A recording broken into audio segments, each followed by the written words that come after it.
we are looking at the Soul 65. This is done by Kosol, I believe, Studio. They've done a Soul 70, I believe, or just another board prior to this. But I had not heard of the other keyboard. This is my first time seeing this particular one. This will be ran by Kibu at actually a pretty good price. They did send this over for me to take a look at. Ooh, we'll go over the specs, but I figured maybe let's do the unboxing first. Oh wow, this is actually a beautiful color. Whoa. Actually, this is quite unique. So I had seen the photos, and I was even looking at them before stream, kind of humming and hawing whether or not I like this in person, but actually this is quite nice. You know what? I kind of like this little top down, or I don't even know what to call this little inset border that's kind of machined. That's pretty. We have the word soul on the inside, which also can help diffuse some of the sound and help sound waves bounce around differently. We have some RGB elements, so if you guys look at the webpage that's on the link, these are some RGB elements over here, which is pretty cool. For a side profile, you know what? I would say the side profile is different. I wouldn't say this is too bad at all. A little bit more boxed off, which I guess kind of goes with the bottom of this keyboard, but first let's look at the back. I like this. Big chunk of this. This is a beautiful color, by the way.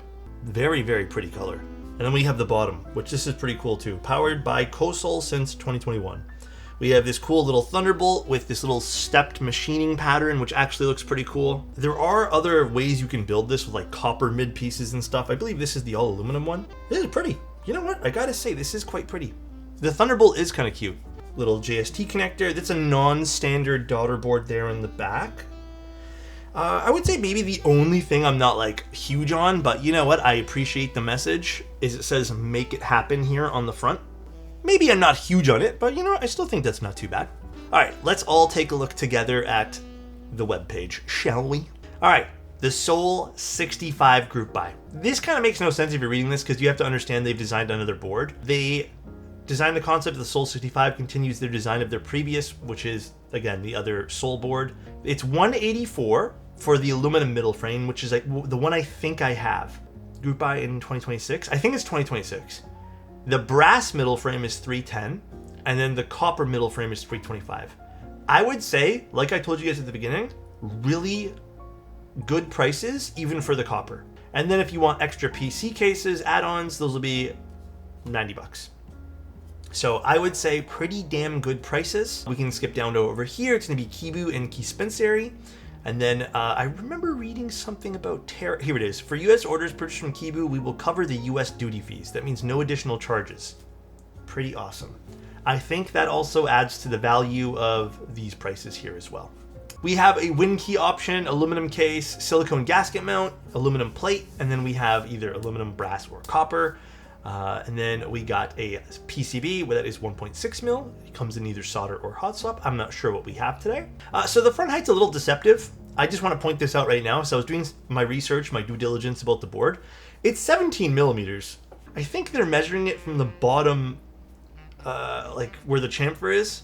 I think they're measuring it from there. I can double check, unless that was just the sketch on the other web page. But I think it's actually said it was supposed to be 18.1. But this number is the number that would make the most sense, which is the keycap height. So I would say follow this number, and the EKH being about 21 is the most sense, and it is very comfortable in that sense. If you guys are wondering like what makes a comfortable front height, I typically like anything between 16 to 20 when it comes to the front height of a keyboard, not the EKH. This obviously still, even if it's 18.1, falls into that parameter.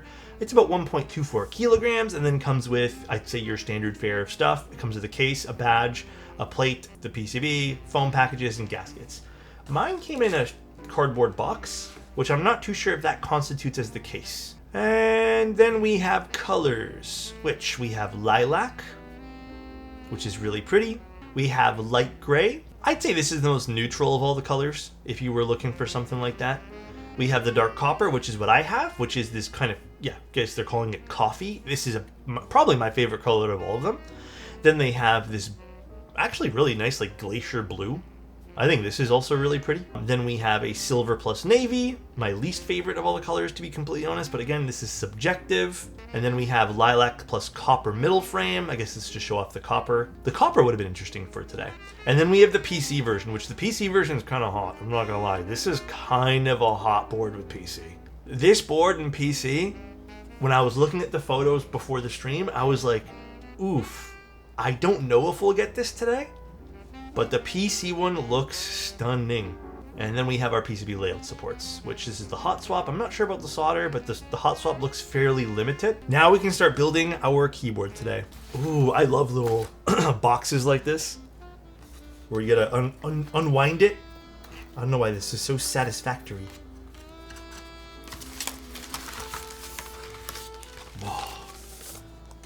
Interesting color plate. I think this might be for a different unit, by the way. I don't think this lilac is supposed to be for this, but I wonder if we get options for the color plate. That would be nice to see and nice to know. We have foam, and then we have our PCB. This is the hot swap PCB. And a bunch of other stuff in here too. We have gaskets, or no, these gaskets? Are these force brake pads? I'm not too sure. No, these are the gaskets. I'm guessing these are force brake pads. And then it looks like we have some LED diffuser blocker things here, so. Here is our PCB, the Sol 65 PCB. We have one option on this. I would have liked to see more. Obviously, if you want more, get the solder. Just pick up the solder unit, but I would have liked to see some more stuff on this. We could have done even split backspace. I feel like, you know, I don't know for sure. I don't know for certain, but I feel like maybe we could have thrown in different space bars here for the hot swap unit. I don't know if the hot swap sockets would have impacted the bottom of the case. Sometimes that does happen. Yeah, I would say it's a standard fare. You get stepped or regular caps lock. You don't get a whole hell of a lot. That's our PCB for today. And then our plate is fairly simple. We don't have a crazy plate here. We have fairly simple little gasket tabs that are these little tabs here on the plate. So very straightforward, no leaf springs, no nothing like that. And then we have some silicone gasket tabs, which, you know, this little combination of stuff can sound really good. I will say I don't love the mounting points for all of these, but thankfully these are silicone. We can take them off if we want. Like what I would have done, again, this is not a rule of thumb, but what I personally like and what I find a lot of people end up liking is just the gaskets to be moved over a little bit. That way there, the space bar doesn't end up getting super duper stiff. Not a rule of thumb. This is my preference. But I have noticed that a lot of people end up really liking that, and this is talking with clients and people over the years, so my input there, not objectively bad, but just something to point out. By the way, these are Milky Yellows done with the Kyrie springs or Kyrie springs, and 205. I guess this is supposed to go on the top frame. This other screw hole here I don't think is for anything. I thought this was a blocker for the LED, but does this just go here or something? I'm actually not sure how this particular piece works. Oh, is this supposed to sit? Oh, I think this is supposed to sit inside here. Wait, was it? I don't know what this little piece of foam is for. I thought it was supposed to, oh, I think it is an LED blocker. Oh, well, I was thinking maybe it was supposed to put it in here. I guess I can still do that, right? I can just slide it in. So we're using no foam. If the keyboard absolutely needs foam, we can redo it, but I'm hoping. I don't know how you guys feel. I still think the mark of a good keyboard, a good custom keyboard in the $300 plus price range, even $200 price range, should mean, in some sort of sense, unless I'm told otherwise, it should sound good with and without foam. What's the price for this board? Prices are $184 for the aluminum version, and then $310 for the brass version, $325 for copper. I don't mind this at all. This is nice. The RGB's kind of, it's there, definitely. You know, it adds something to it. It adds a little bit of something. I don't mind it at all. That actually looks pretty cool. No LED bleed at all, which is great. Kind of just keeps it all on the side there. Yeah, this is cool. What do you guys think? I really like the top frame on this. That looks super good. I even like seeing a little bit of that darker brown in the seam here. That looks nice too.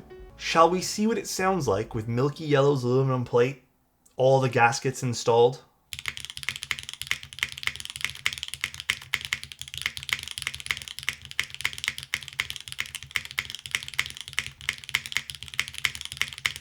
I do want to open this up just to take out those 2 gaskets just to see if it does anything different, but I like the overall sound signature on this. Ooh, it's comfy to type on too. You can feel the gaskets a little bit underneath the spacebar, like it's a bit of a firm spacebar. Let's take it apart and just take out those gaskets. There is no resonance I'm hearing at all. I know some people like resonance and some people find it very tasteful. I do on certain occasions as well, but this is like a very clean sound signature. Nah, I like the gaskets better. I think they're impacting the sidewalls now. Oh, I had a feeling that might happen. Yeah, we have to put the gaskets back in. It's hitting. I can hear it hitting the side.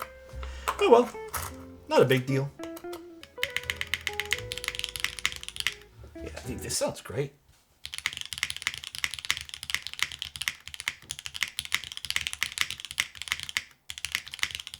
Okay, this has a very clean sound signature.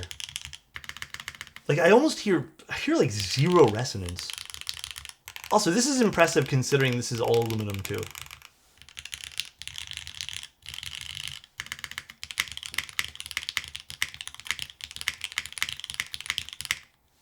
Yeah, so this is 185. 185 for aluminum frame version, which again, this is the aluminum frame because it's all anodized. This has a force break to it, yeah. It came with the stickers. I put them in already. I gotta say, nice little product here. Well, technically not even 185, it's 184, but can you change those RGB lights? I don't know if we can. Yes. Looks like there's some different modes and effects. The mounting points maybe are the only thing that could be slightly improved on. They're right here and here. The spacebar sounds good, so we can agree. It's a nice poppy loud spacebar, but I do feel it like in my thumb when I'm typing. Maybe that's a comfort topic. I would maybe just move them right over here at the very least and give this spacebar some room to kind of like do its thing. My only concern is I'm not sure if there's enough room underneath everything, and I don't know if that would cause everything to bow downwards, cause it to flex too much. But I would say like maybe that's my only criticism, enough room. But it's only slightly stiff. I've definitely had a spacebar with fixed mounting points underneath that have been way tougher to type on. This is going to be an unlimited group buy too, and they're saying lead time until 2026 Q2. Kibu's been pretty good.